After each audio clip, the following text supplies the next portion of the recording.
Pemirsa, hasil survei sejumlah lembaga survei menunjukkan elektabilitas tiga pasangan baca pres baca opres yang sudah mendaftar ke KPU tidak ada yang meraih elektabilitas di atas 50%, sehingga Pilpres 2024 berpotensi menjadi dua putaran. Untuk membahasnya selengkapnya kita akan bergabung bersama dengan Ketua DPP Partai Nasdem Sugeng Suparwoto, Ketua DPP P3 Ahmad Baidowi, dan juga Direktur Eksekutif Poltreking Indonesia Hanta Yuda. Bapak-bapak, selamat sore. Selamat sore, Afi, Ya. Mas Sugeng, Mas Awi. Baik. Ya, selamat sore Mas Hanta.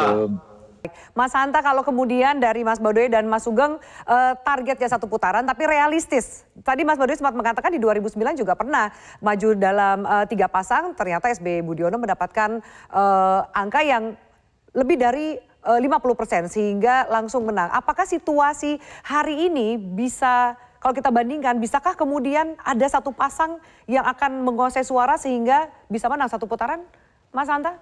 Afi, menurut saya peta politiknya sangat kompetitif dan berpotensi besar berlangsung dua putaran.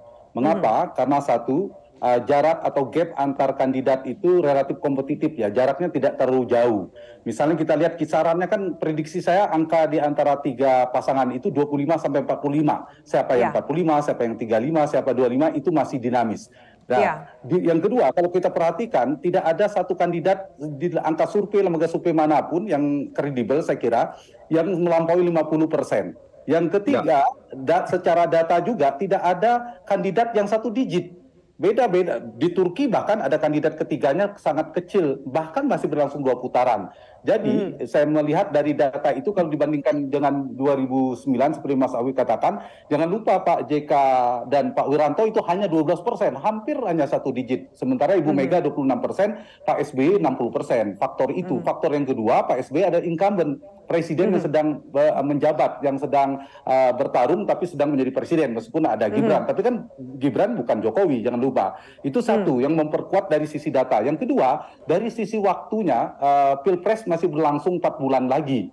Kecuali data survei ini diumumkan seminggu sebelum. Saya berani memprediksi, tapi karena masih 4 bulan, sangat mungkin ada perubahan fluktuasi pertukaran posisi. Ya. Dan yang ketiga, dinamika politik ya, Api, baik itu peristiwa politik, isu politik, dan lain sebagainya, itu sangat mungkin dinamis. Sehingga sangat mungkin semuanya ketiga pasangan ini menurut saya berpotensi di antara ketiga ini masuk ke putaran kedua, pun sebaliknya di antara ketiga ini semuanya juga berpotensi untuk gugur di putaran pertama. Jadi sangat kompetitif dan kemungkinan besar berlangsung dua putaran. Kalau ada potensi hanya satu putaran, kecuali ada tiba-tiba satu yang melejit tinggi karena ada peristiwa politik yang luar biasa membuat dia momentum politiknya naik, atau sebaliknya ada kandidat yang tiba-tiba roboh, elektabilitasnya terjungkal, itu sangat mungkin. Jadi saya kira sepanjang itu tidak ada, dinamikanya relatif konstan naik turunnya, kemungkinan berlangsung dua putaran. Tinggal siapa yang akan masuk putaran kedua, Afi.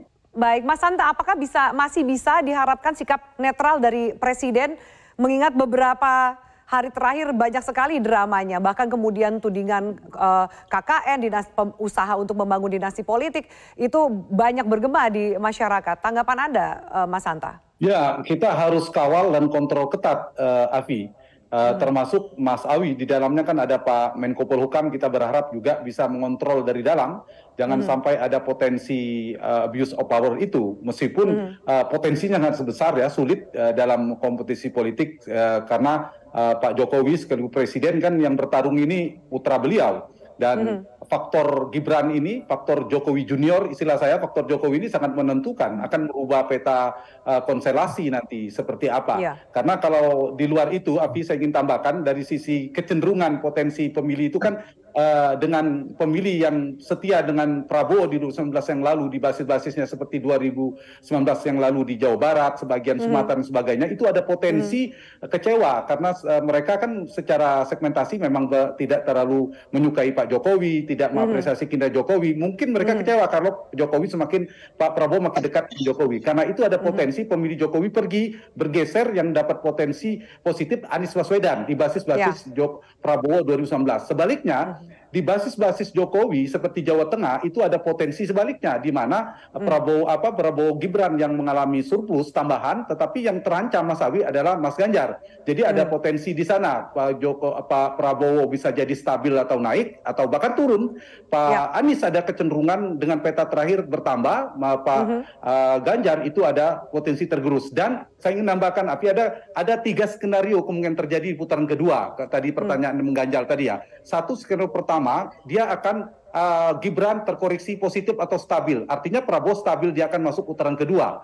Dan kalau itu yang terjadi, maka ada potensi justru Mas Ganjar yang gugur di putaran pertama karena tergerus. Putaran pertama yang akan masuk di putaran kedua ada Prabowo versus Anies Baswedan. Atau skenario kedua, yang terkoreksi adalah Gibran memberikan dampak negatif, maka Ganjar tetap stabil, Prabowo justru turun, Anies naik. Nah, yang masuk putaran kedua ini adalah Anies dan Ganjar. Atau skenario ketiga, yang masuk putaran kedua adalah Prabowo dan Ganjar konstan, artinya Anies yang gugur di putaran pertama. Jadi tergantung 3 faktor terakhir. Satu, performa elektoral si kandidatnya terkait isu mandat elektoral, figurnya, kemudian isu-isu strategis. Yang kedua, efektivitas mesin politik koalisi ini seperti apa. Dan terakhir ini, yaitu performa kinerja Jokowi dan pemerintahan. Kalau terkoreksi semakin naik, itu memberikan dampak positif kepada Prabowo Gibran. Tapi kalau semakin turun, maka akan turun. Tapi yang mendapatkan positif adalah Anies Baswedan.